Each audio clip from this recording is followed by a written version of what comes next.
Dear students, this is Praveen Kumar Agarwal from Management Department. Welcomes you in my today's lecture of Marketing Management. As in the previous lecture, we were discussing about the steps in designing a channel system. जैसा कि previous lecture में हम topic discuss कर रहे थे about the steps in designing a channel system, यानी कि channel system को डिजाइन करने में हमें किन किन स्टेप्स को फॉलो करना होता है, क्योंकि किसी भी कंपनी के लिए एक चैनल सिस्टम को डिजाइन करना that is very important from the point of view of delivering the product to its ultimate consumers in the market.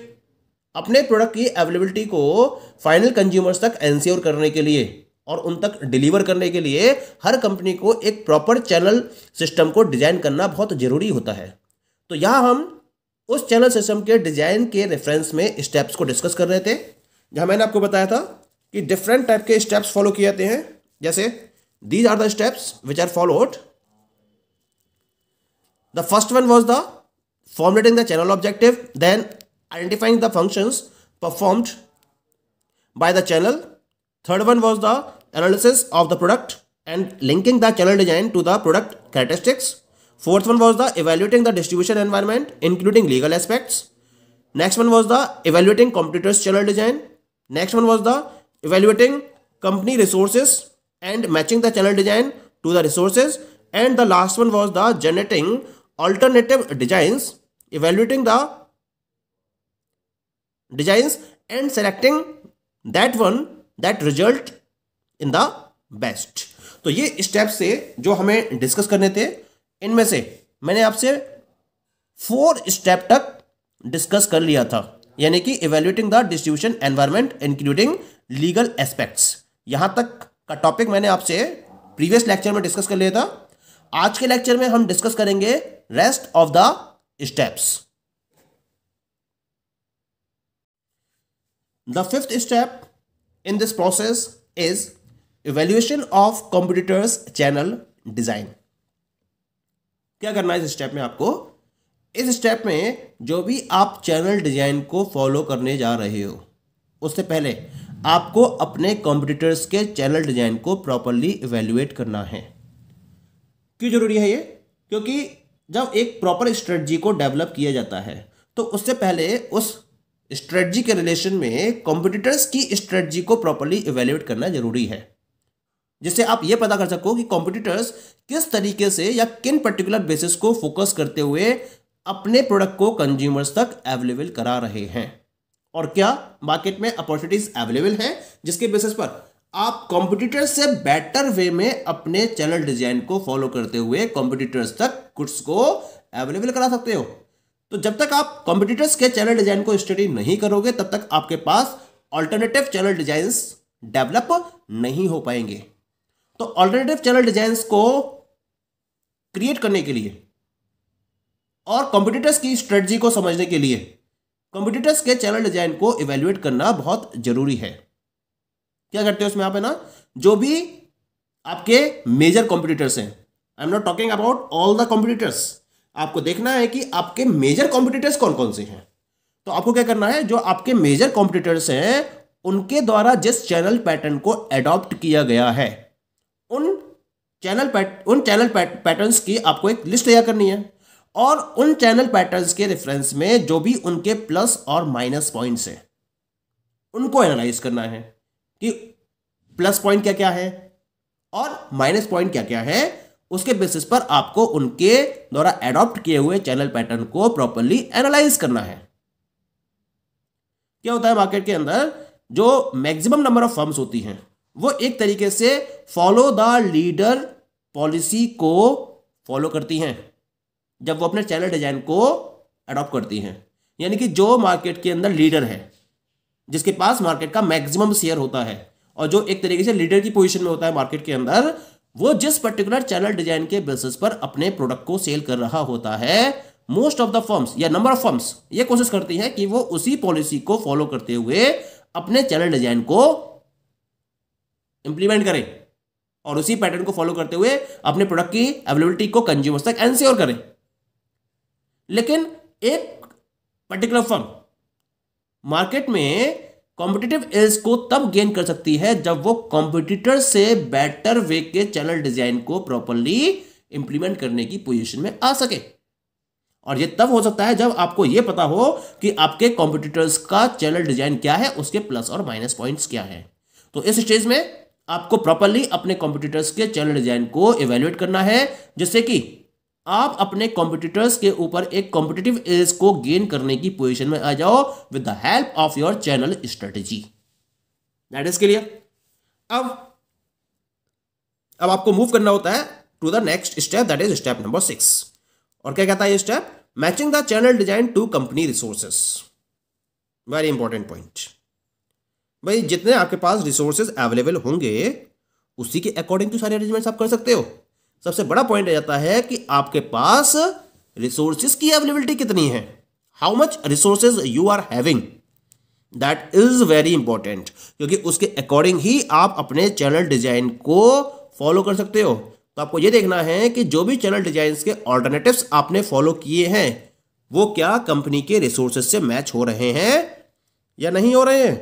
सबसे बड़ा क्वेश्चन है ये, क्योंकि जो चैनल डिजाइन है वो अगर कंपनी के रिसोर्सेज से मैच नहीं होगा तो कंपनी उसको प्रॉपर इंप्लीमेंट करने की पोजीशन में नहीं आ पाएगी, क्योंकि उतने रिसोर्सेज उसके पास अवेलेबल है ही नहीं। ठीक है, तो इसके लिए हमें कुछ पॉइंट्स को फॉलो करना होता है। जैसे पहला पॉइंट लेके चलते हैं, firms with limited resources settle for conventional channels. जैसा कि यहां बताया है मैंने आपको कि अगर कोई फर्म ऐसी है जिसके पास लिमिटेड रिसोर्सेज है तो उन लिमिटेड रिसोर्सेज के बेसिस पर वो फर्म केवल और केवल कन्वेंशनल चैनल्स को फोकस कर सकती है। वो फर्म चाहे कि वो एक्सक्लूसिव शोरूम्स ओपन कर ले या अपना प्रॉपर एक चेन सिस्टम को क्रिएट कर ले, that it is not possible, क्योंकि उसके लिए बहुत ज्यादा पैसा चाहिए, उसके लिए बहुत ज्यादा रिसोर्सेज चाहिए, लेकिन उसके पास रिसोर्सेज क्या है, लिमिटेड क्वांटिटी में अवेलेबल है। तो उन लिमिटेड रिसोर्सेज की हेल्प से वो केवल और केवल कन्वेंशनल चैनल्स को सेट कर सकती है,